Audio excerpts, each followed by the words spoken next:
Oh. Yes, I'm here. How's it going, guys? Yay! What's up? How are you? Good. How are you? Not much, doing well. I'm used to how are things going, clearly. Yeah.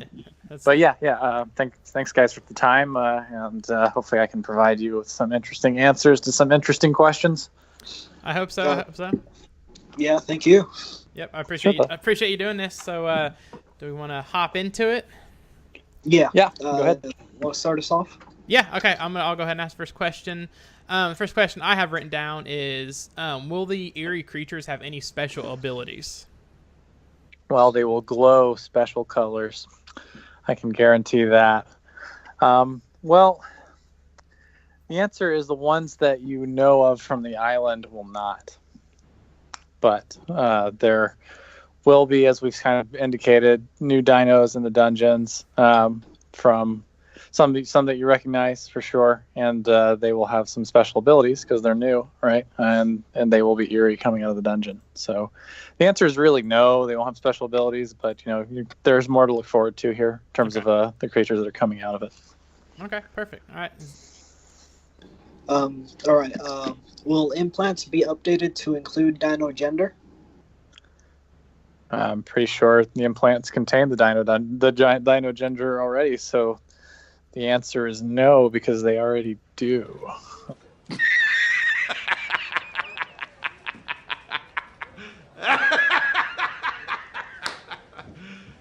You serious?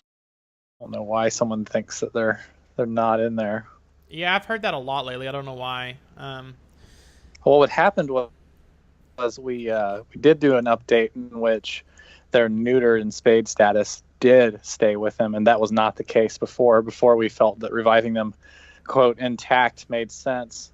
But we had a lot of breeders from the game who wanted the neutered and spayed status to be retained when they were revived, so they could trade for tames for items. So we did that for them. Okay. But yeah, the gender is absolutely part of the revived dinos information. Okay. All right. My next question I have is, if someone steals your, I can't remember what are they're not, well, basically whatever, the cryopod, whatever y'all are going to call them. If someone chronicled, chronicled implant. I can't pronounce for some reason. If someone steals that from you and revive it, will it be wild or will they own it? How will that work? It's just like if they had stolen one of your implants from a creature that had died. So it would be wild because it's not theirs. It wouldn't recognize them as the person who tamed it. So perfect. Okay. Can multiple people open one chest? Oh yeah, sure. So the chests work actually kind of more like the Explorer notes. So with the Explorer notes, everybody sees the state of the chest in terms of whether they've opened it or not.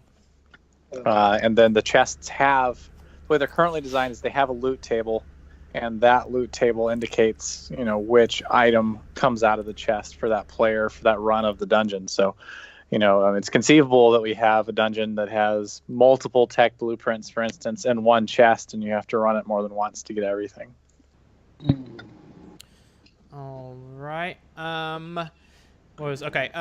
I think this was a big question. Will you get any extra levels from beating the boss? I don't think there's gonna be any ascension, but is there?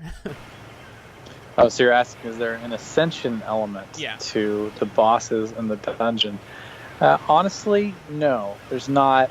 Mostly because we are trying to design these dungeons in such a way that they're providing so much more interesting content and varied strategy to the game that wasn't there before, that it's really not really going to be about levels. It's going to be about taking on that new challenge every week. And we're just it does change kind of what we hope players expect out of the game, rather than trying to find the next thing, the next big accomplishment they can have. Instead, it's going to be, what's going to be that next fun puzzle? What's going to be that next combination of skills I'm going to need to get this next dungeon done? And that's sort of the challenge that we've taken on as developers. Yeah, it makes it more of like a live events-based game where the community's involved, rather than just always trying to one up stats, which is honestly getting a little boring. Yeah. All right, that makes sense. Okay. Will there be tech items from only the island or other DLCs? That's an interesting question. So you're saying, are you wondering if there are some of like the cryopods from? The answer to that is no, but there are mobile exclusive. There are mobile exclusive tech items coming, which are going to be very interesting. I think one of which. I don't want to tell you guys everything about the new tech items that are coming, but I can say that one of them is going to simplify breeding and simplify taming. Ooh, nice. Awesome. All right. Yeah, I know that's one of the biggest. Do it. Interesting. Yeah, interesting. I know that was one of the biggest questions about what all tech engrams are coming. And this was one, it wasn't super common, but I thought it was a really good one. Is the dungeon available to any level, no matter if you're level 1 or level 100? We are going to level gate it, but only to a sensible point. So it's going to be somewhere between level 30 and 50 that you're going to need to be. We haven't play tested it with the early levels enough yet, because we have kind of like a target loadout that we're balancing the difficulty towards. But we do know that you can survive at a much lower level. It's just we don't want to. I think it would be unnecessarily punishing players if we let them in a little too early. It makes sense. Because they would end up, wasting amber potentially, trying to beat something that they probably can't beat. So we just got to find that nice balancing point for the entry. And it'll be probably somewhere between level 30 and 50. Just not sure yet. Yeah. It's not bad. Okay. All right. Will we be able to place structures in the dungeons? No. You will not be able to place structures there, mostly because it would cause a griefing issue. I mean, just to think of it like PvE caves. Because you can't hurt other players in the dungeon as well, it just makes sense to avoid any sort of potential situation where the PvP players can screw with each other in the dungeon. In fact, really the only useful piece of PvP that the dungeons will bring to the PvP servers will be the fact that when people are in the dungeon if you go in there and see who's in there, and that they're not at their base. So that's really the only thing you get out of PvP, the PvP element of the game while you're in the dungeon. Gotcha. Okay.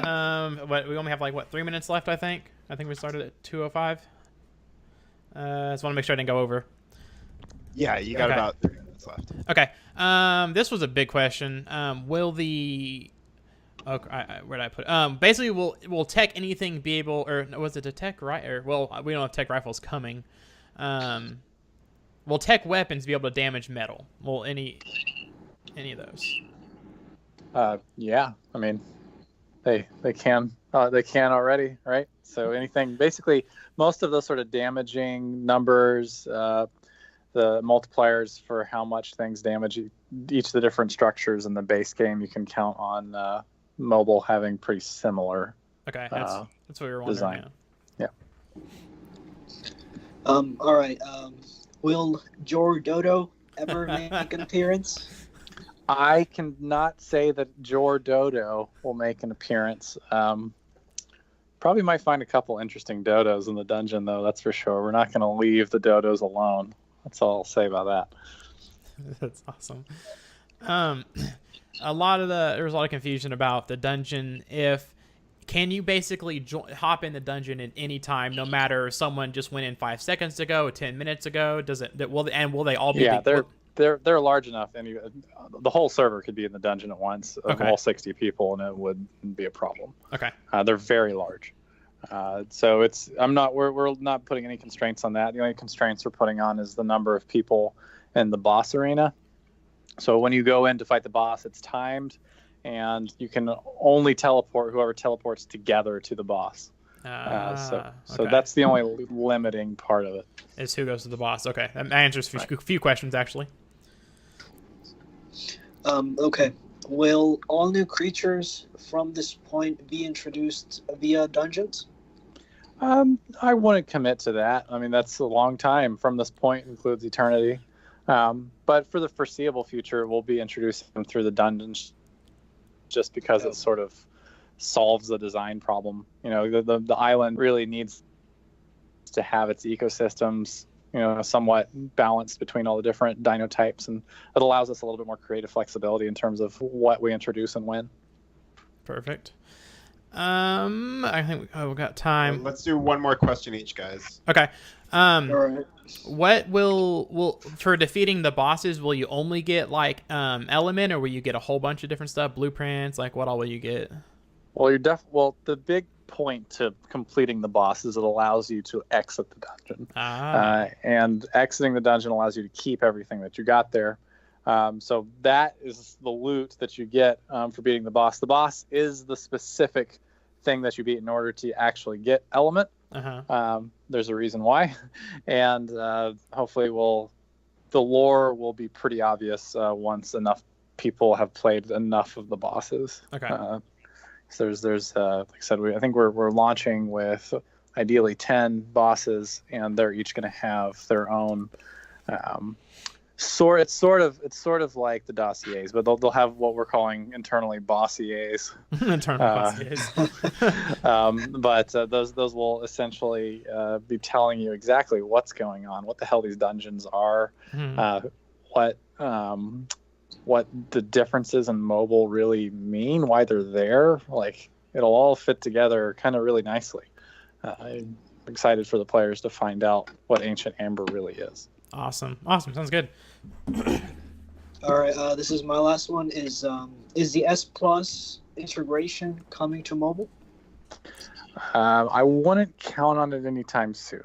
That's the problem with Structures Plus is it brings in a lot of additional structures and things like that into the game that we just don't have memory for. One of the reasons why we're introducing the bosses via the dungeon system is it lets us keep the island kind of exactly how it is, and when the player jumps to the dungeons, we're unloading everything else. So pretty much any time we're adding content, the reason why we're adding them to the dungeons is it kind of gives us a lot more memory on the phones to use for this very purpose. So adding large amounts of content to the actual base game, to the island itself, is probably not going to happen anytime soon until the phones can catch up. Yeah, makes sense. Perfect. Mm-hmm. Okay. Awesome. All right, gentlemen.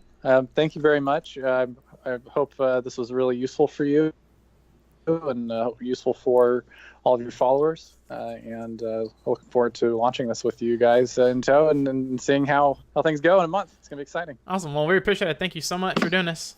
Yeah, thanks for this. Thank you. Have a good one. All right, you too. All right, I guess we all leave now.